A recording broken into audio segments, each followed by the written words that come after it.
Hello friends. हम AFM में unit 4 dividend policy को कंटिन्यू करते हैं। लास्ट वीडियो में हमने क्या देखा था? डिविडेंड पॉलिसी का मतलब समझा था कि डिविडेंड पॉलिसी क्या होता है, राइट? कि डिविडेंड पॉलिसी ये होता है, डिविडेंड पॉलिसी में डिटरमाइन करना रहता है कि जो भी कंपनी की अर्निंग्स हुई है या जो भी कंपनी का प्रॉफिट अर्न हुआ है, राइट, प्रॉफिट हुआ है, उसको कैसे डिस्ट्रीब्यूट किया जाए दो चीजों में, between dividend paying to share holders और सेकेंड रिटेन्ड अर्निंग्स, राइट? कि जो भी कंपनी का, कोई भी पर्टिकुलर कंपनी का जो प्रॉफिट हुआ है, राइट, या तो अर्निंग्स हुई है, उसको कैसे डिस्ट्रीब्यूट किया जाए। कौन सी दो चीजों में देखा था? कि पेइंग शेयर होल्डर्स, कि डिविडेंड देना शेयर होल्डर्स को, और रिटेन्ड अर्निंग्स को। क्लियर हुआ? उसमें हमने एग्जांपल समझे और दो तीन इंपॉर्टेंट टर्म्स समझे थे, एक्स डेट, ड्यू डेट और अनाउंसमेंट डेट। आज हम डिविडेंड पॉलिसी में, डिविडेंड पॉलिसी यूनिट 4 एएफएम में मॉडल देखते हैं, राइट? जैसे मैंने कल बताया था कि हमें ये यूनिट में 3 मॉडल समझने हैं। उसमें अगर फर्स्ट मॉडल देखें, MM model of dividend policy, Modigliani and Miller model of dividend policy. अब वो क्या बोलना चाहते हैं, ये मॉडल में क्या है, ये देखते हैं। ये मॉडल में ऐसा लिखा है, ये थ्योरी ऐसी बताई है कि companies value depends on it profitability and it's growth potential. यहाँ पर ऐसा बताया कि कंपनी की वैल्यू जो है ना, कंपनी की जो वैल्यू है वो कैसे डिटरमाइन होगी, कैसे डिसाइड होगी?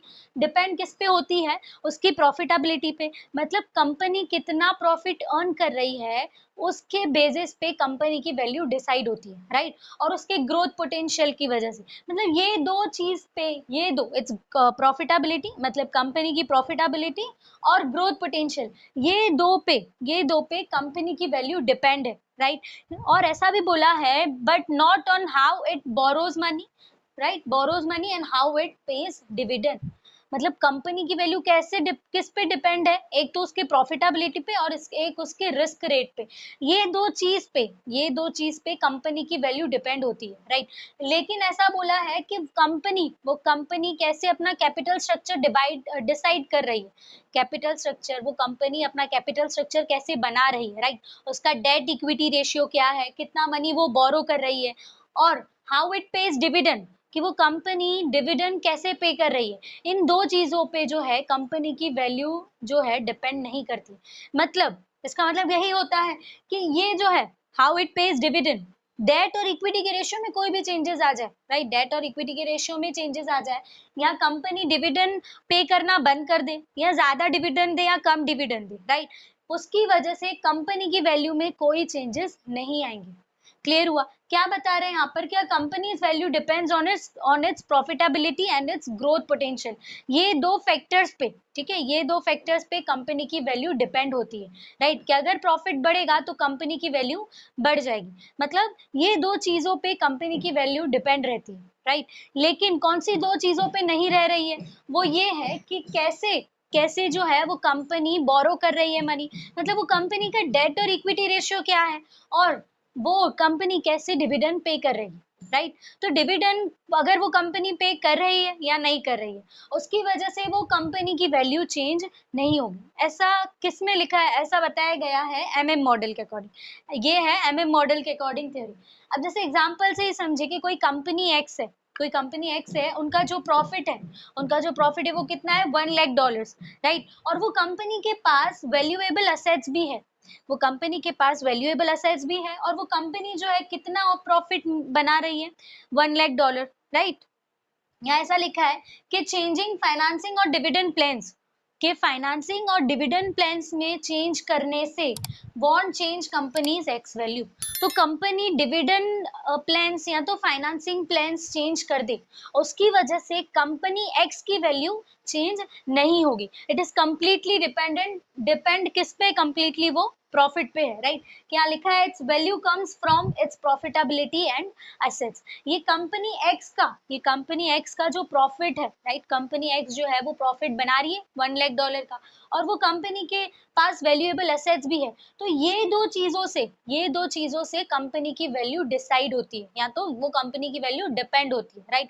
पर लेकिन किस पे डिपेंड नहीं है?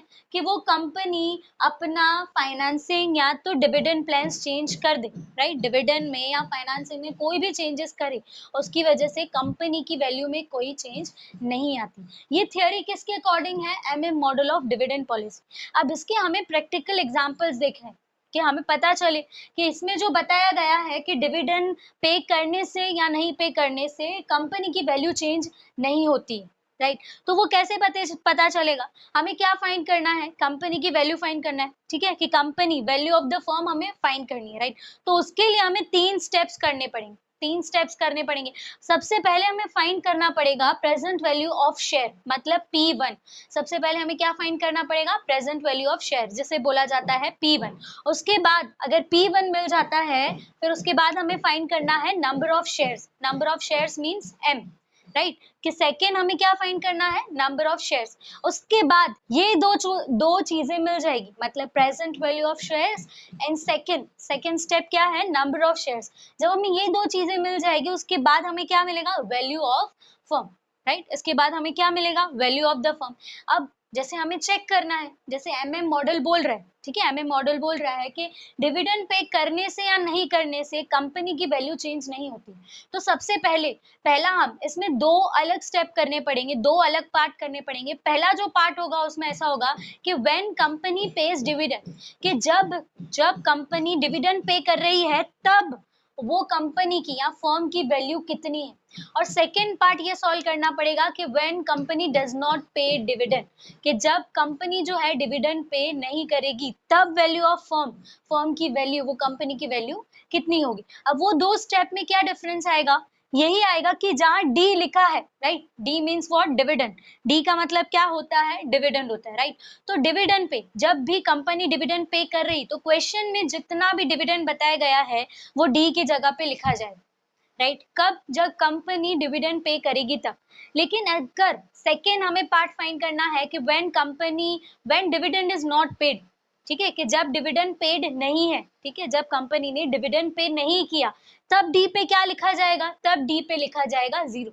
और वो दोनों आंसर को कंपेयर किया जाएगा, राइट, कि दोनों वैल्यू ऑफ फर्म, हमें लास्ट स्टेप क्या फाइंड करना है, वैल्यू ऑफ फर्म, राइट। तब दोनों के, कि when dividend is paid and when dividend is not paid, ये दोनों के हमें आंसर चेक करने। अगर सेम आ रहे हैं तो पता चल जाएगा कि कंपनी की वैल्यू किस पे डिपेंड है, उसके प्रॉफिटेबिलिटी पे, और उसके पास जो वैल्यूएबल एसेट्स है उस पे, और उसके रिस्क रिटर्न पे, राइट। लेकिन डिविडेंड पे या तो वो कंपनी का डेट इक्विटी रेशियो जो है, फाइनेंस लेवरेज जो है, उस पे कंपनी की वैल्यू डिपेंड नहीं होती, राइट। जैसे फर्स्ट स्टेप ही है, हमें फर्स्ट स्टेप में क्या फाइंड करना है, प्रेजेंट वैल्यू ऑफ शेयर्स।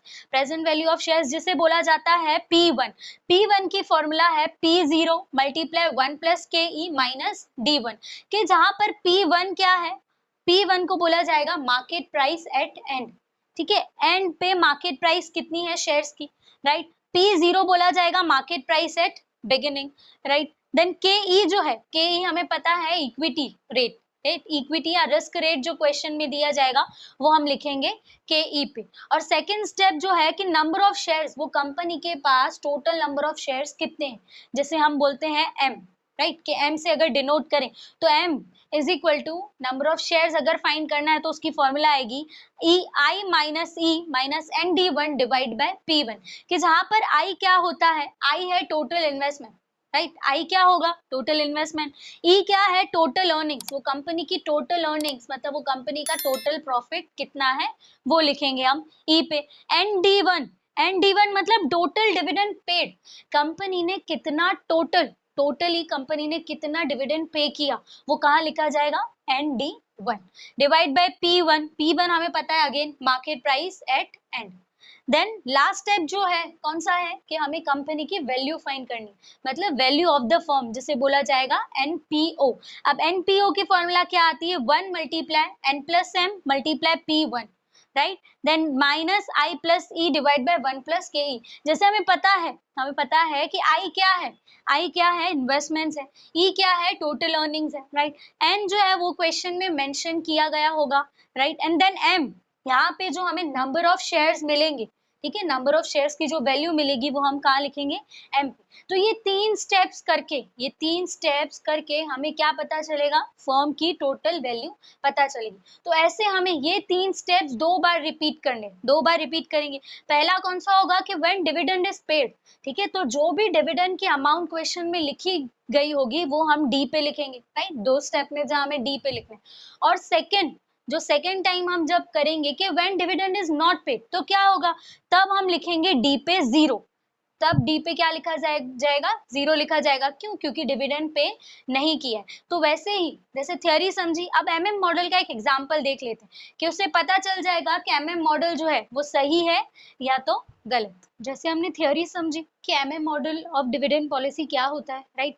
अब वैसे ही उसका अगर प्रैक्टिकल सम करें, हमें दो, मैंने जैसे बोला, दो पार्ट्स हमें सॉल्व करने हैं। एक तो कि जब व्हेन डिविडेंड इज पेड, और दूसरा कौन सा होगा कि when dividend is not paid.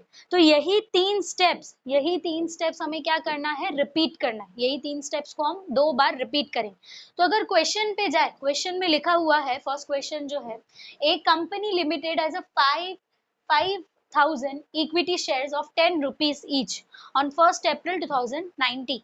अब यहाँ पर जो 5,000 इक्विटी शेयर्स है, कितने हैं वो कंपनी के पास इक्विटी शेयर्स, 5,000, और एक शेयर कितने रुपीस का है, 10 रुपीज का। कब, 1 अप्रैल 2019 को। आगे जो इन्फॉर्मेशन दी हुई है क्वेश्चन में, the company intends, right, the company intends to pay dividend of ₹2 per share.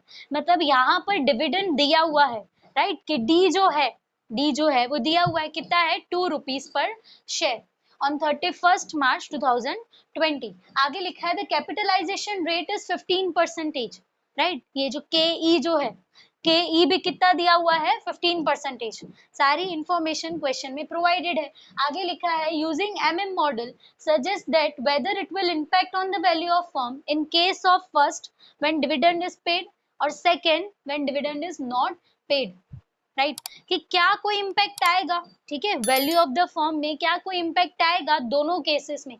कि अगर दोनों केस में हम सम सॉल्व करके देखें तो वैल्यू ऑफ द फर्म में क्या इम्पैक्ट आ रहा है वो देखना है। अब आगे लिखा है assuming that company requires 2 lakh investment for expanding, ठीक है, कंपनी को अपना बिजनेस बढ़ाना है तो उसके लिए कितने इन्वेस्टमेंट चाहिए, 2 लाख रुपीज। मतलब आई हमें जो क्वेश्चन में यहाँ पे लिखा हुआ है आई, ये भी हमें, ये फॉर्मूला में जो आई है ये भी हमें मिल गया। इन्वेस्टमेंट कितना है, 2 lakh rupees in investment for business expansion, ठीक है, कि वो कंपनी को बिजनेस का एक्सपांशन करना है तो उसको कितना चाहिए, 2 लाख रुपीज। आगे दिया है and current year earnings are 1,10,000 only. Earnings मतलब ई भी ऑलरेडी दिया हुआ है, राइट।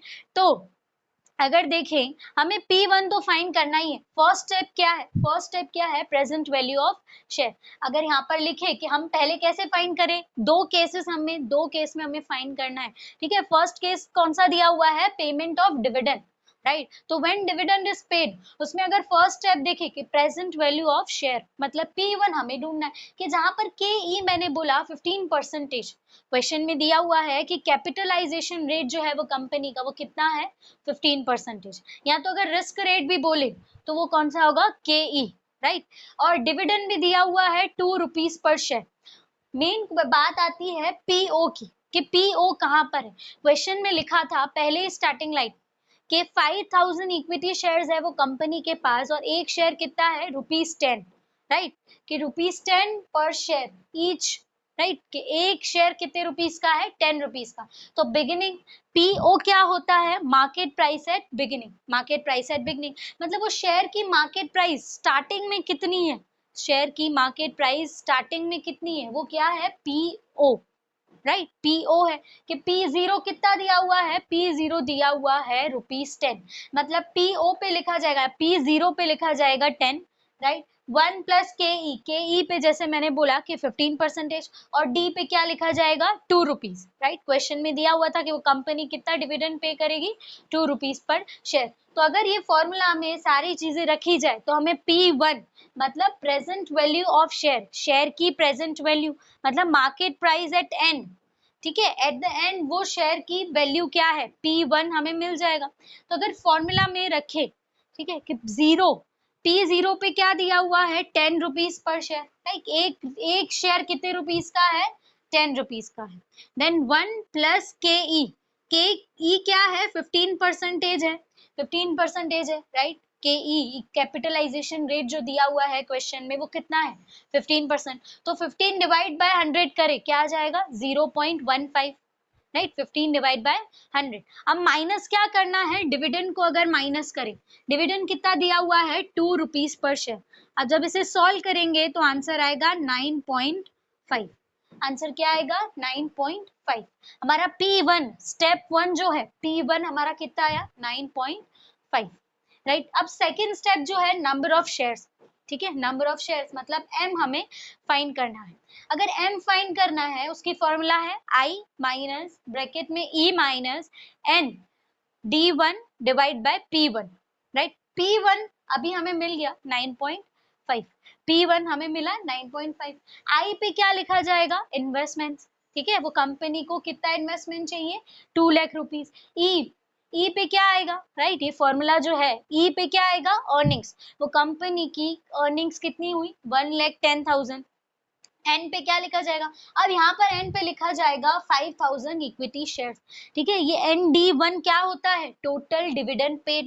ठीक है, ND1 क्या है, टोटल डिविडेंड पेड। तो 5,000 और डी पे क्या आएगा, डी पे आएगा 2 रुपीज। ठीक है, कितने शेयर्स है, 5,000 शेयर्स है। ठीक है, 5,000 शेयर्स है और कंपनी एक शेयर पर कितना डिविडेंड प्रोवाइड करने वाली है 2 रुपीज। तो यहाँ पर 5,000 और 2 रुपीज, डी पे क्या लिखा जाएगा 2 और डिवाइड बाय P1 हमने जो फाइंड किया। राइट, तो अगर फाइंड करें, सारी वैल्यूज यहाँ पर रखें कि M अगर फाइंड करना है, I पे क्या लिखा जाएगा, इन्वेस्टमेंट्स पे लिखा जाएगा 2 लाख माइनस E पे लिखा जाएगा 1,10,000 माइनस, राइट, कि ND1 N पे क्या लिखा जाएगा 5,000, कितने शेयर्स है वो कंपनी के पास 5,000 और इनटू क्या होगा 2, इनटू क्या हो जाएगा 2 और इसको होल पूरा किससे डिवाइड करना है P से। ठीक है, P1 सॉरी P जो P1 हमने फाइंड किया कितना आया 9.5, यहाँ पर लिखा जाएगा 9.5। अब इसे सॉल्व करें, राइट, कि ये 2 लाख, ये 1,10,000, अब माइनस 5,000 इंटू 2 कितना आ जाएगा 1 लाख, ये पूरा डिवाइड होगा 9.5 से। क्लियर हुआ। अब फिर से आगे अगर नेक्स्ट स्टेप सॉल्व करें तो 1,10,000 माइनस 1 लाख कितना आ जाएगा 10,000, राइट, और इसको डिवाइड करेंगे 9.5 से। अब इसे जब सॉल्व करेंगे हमारा आंसर आएगा 20,000। ये हमारा क्या आया, सेकेंड स्टेप जो है वो हमें क्या फाइंड करना था, नंबर ऑफ शेयर्स। ठीक है, सेकेंड स्टेप जो था वो क्या फाइंड करना था, नंबर ऑफ शेयर्स। वो कंपनी के पास टोटल नंबर ऑफ शेयर्स कितने हैं, मतलब एम हमें कितना मिल गया 20,000 शेयर्स। ठीक है, कंपनी के पास, ठीक है, कितने शेयर्स है, number of shares 20,000 shares. Right, तो फर्स्ट स्टेप में हमें P1 मिल गया, सेकेंड स्टेप में M जो है M हमें मिल गया। अब थर्ड फाइनल स्टेप जो आता है, थर्ड फाइनल स्टेप वो क्या है, value of the firm. Right, NPO हमें क्या फाइंड करना है, NPO value of the firm. अब इसे अगर सॉल्व करें कि जहां पर N जो है, N क्या है 5,000, यहाँ पर भी हमने 5,000 लिखा था N पे, यहाँ पर हमने क्या लिखा था N पे 5,000 लिखा था, plus M, N plus M, तो M क्या है 20,000।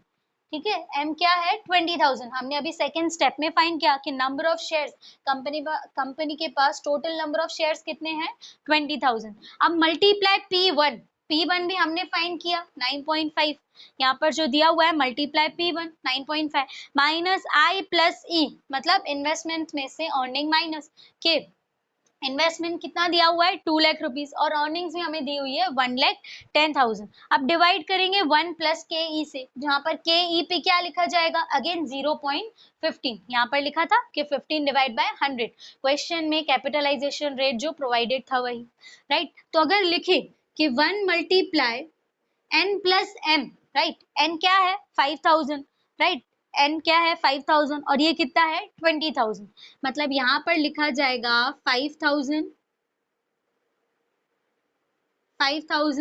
प्लस 20,000, राइट, और इसका मल्टीप्लाई किससे किया जाएगा 9.5, 9.5 मतलब P1 हमें जो मिला P1 वही। अब क्या है माइनस इन्वेस्टमेंट्स वो कंपनी कितनी है इन्वेस्टमेंट 2 लाख रुपीस, यहाँ पर लिखेंगे 2 लाख, और अर्निंग कितनी है वो कंपनी की 1,10,000। कितनी है 1,10,000। अब इसको पूरा डिवाइड किससे करना है 1 प्लस के ई पे लिखा जाएगा 0.15 राइट। के ई के परसेंटेज दिए हुए थे 15, 15 डिवाइड बाय 0.15। अब इसे अगर आगे सॉल्व करें कि 5,000 प्लस 20,000 25,000 इंटू 9.5 राइट। 5,000 प्लस 20,000 और 20,000 25,000 को जब 9.5 से मल्टीप्लाई करेंगे 9.5 से मल्टीप्लाई करेंगे तो आएगा 6,65,000। अब माइनस 2 लाख प्लस 1,10,000। अब इसे डिवाइड करना है 1 प्लस 0.15 1 प्लस 0.15 होता है 1.15। अब इसे अगर आगे जब सॉल्व करें तो आंसर आएगा 5 लाख। आंसर क्या आएगा 5 लाख। समझ आए। तो हमें वैल्यू ऑफ द फर्म भी मिल गई। फर्म की हमें वैल्यू फाइंड करनी थी राइट। फर्म की हमें वैल्यू फाइंड करनी थी वो हमें मिल गई। कैसे मिली जब हमने ये दो स्टेप्स किए। जब हमने पहला स्टेप कौन सा किया प्रेजेंट वैल्यू ऑफ शेयर मतलब P1 हमने फाइंड किया। उसके बाद हमने क्या फाइंड किया नंबर ऑफ शेयर्स कि वो कंपनी के पास नंबर ऑफ शेयर्स कितने हैं 20,000 शेयर्स है राइट। थर्ड स्टेप क्या था कि हमें वैल्यू ऑफ द फर्म की वैल्यू फाइंड करनी थी कितनी मिली 5 लाख। अब क्वेश्चन में तो यही बताया गया था कि हमें फर्म की वैल्यू फाइंड करनी है दोनों केस में राइट। दोनों केस में एक तो फर्स्ट केस कौन सा होगा कि व्हेन डिविडेंड इज पेड कि जब डिविडेंड पे किया है तब। और सेकंड केस क्या है नॉट पेइंग डिविडेंड मतलब when dividend is not paid. तो उसमें क्या होगा उसमें जो ये डी की वैल्यू है डी क्या हो जाएगा 0 हो जाएगा क्योंकि कंपनी जो है अगर डिविडेंड पे नहीं करेगी तो डी क्या हो जाएगा 0 हो जाएगा। तो जैसे अभी फर्स्ट सॉल्व किया कि व्हेन डिविडेंड इज पेड। अब सेकंड सॉल्व करते हैं कि when dividend is not paid. जैसे क्वेश्चन का फर्स्ट पार्ट हमने सॉल्व किया कि व्हेन डिविडेंड इज पेड। अब सेकंड पार्ट बोला गया था कि जब डिविडेंड पे नहीं किया जाए तो कंपनी की या फर्म की वैल्यू क्या आती है। तो जैसे हमने फर्स्ट पार्ट में ही 3 स्टेप्स किए थे। फर्स्ट क्या फाइंड किया था हमने present value of share. Second हमने क्या फाइंड किया था नंबर ऑफ शेयर्स। और थर्ड ठीक है थर्ड फिर हमने क्या फाइंड किया वैल्यू ऑफ द फर्म। तो ये वाले पार्ट में भी वही सेम फाइंड करना है कि जहां पर डिफरेंस क्या होगा सिर्फ डी पे मतलब जब डिविडेंड पे नहीं किया जाए तो डी पे क्या लिखा जाएगा 0 लिखा जाएगा राइट। तो वही फिर से अगर फाइंड करें कि पीओ जो है वो तो 10 ही रहेगा उसमें कोई चेंजेस नहीं आएंगे। 1 प्लस के ई मतलब ये कितना हो जाएगा 0.15 राइट के 1 प्लस 0.15 और D1 पे अब क्या लिखा जाएगा 0 लिखा जाएगा राइट। लास्ट में कंपनी डिविडेंड पे कर रही थी तब हमने लिखा था ₹2 के जब डिविडेंड पे होगा तो क्या लिखेंगे 2 रुपीज। अब जब डिविडेंड पे ही नहीं हो रहा है तो क्या लिखा जाएगा 0 लिखा जाएगा। तो अब इसे जब सॉल्व करेंगे तो हमारा आंसर आएगा 11.5 राइट। P1 हमें कितना मिला 11.5। अब जब हमें P1 मिल गया तो अगर सेकेंड स्टेप क्या है हमारा नंबर ऑफ शेयर्स M। अब नंबर ऑफ शेयर्स मतलब M अगर हम फाइंड करें कि जहां पर I पे क्या लिखा जाएगा I इन्वेस्टमेंट्स है उसमें भी कोई चेंजेस नहीं है यहाँ पर अगेन लिखा जाएगा 2 लाख माइनस E जो है अर्निंग्स जो है वो कितनी है 1,10,000 N टोटल शेयर्स कितने हैं वो कंपनी के पास 5,000। अब मल्टीप्लाई यहाँ पर किससे होगा 0 से होगा राइट। 0 से यहाँ पर मल्टीप्लाई होगा राइट। क्यों क्योंकि डिविडेंड जो है मतलब D1 जब डिविडेंड पे ही नहीं कर रहे तो D पे क्या लिखा जाएगा 0। अब इसे डिवाइड किससे करना है P1 हमारा कितना आया जब हमने फर्स्ट स्टेप में फाइंड किया P1 11.5 यहाँ पर आएगा 11.5। और जब इसे सॉल्व करें कि यहाँ पर 2 लाख माइनस 5,000 इंटू 0 करेंगे 5,000 इंटू 0 करेंगे तो क्या हो जाएगा 0 ही आएगा। तो यहाँ पर सिर्फ 1,10,000 बचेगा राइट। और ये अगेन डिवाइड बाय 11.15। अब इसे जब सॉल्व करें तो हमारा आंसर आएगा 7,826 शेयर्स। कितने शेयर्स है 7,826 राइट। अब जैसे सेकेंड स्टेप फाइंड किया राइट कि नंबर ऑफ शेयर्स हमें मिल गया M। अब थर्ड क्या फाइंड करना है वैल्यू फर्म की वैल्यू ऑफ द फर्म जिसमें NPO अगर हम NP0 अगर फाइंड करें कि जहां पर N पे अगेन वही लिखा जाएगा N पे क्या लिखा जाएगा 5,000 प्लस M हमारे टोटल शेयर्स कितने आए 7826, यहाँ पर आएगा 7826।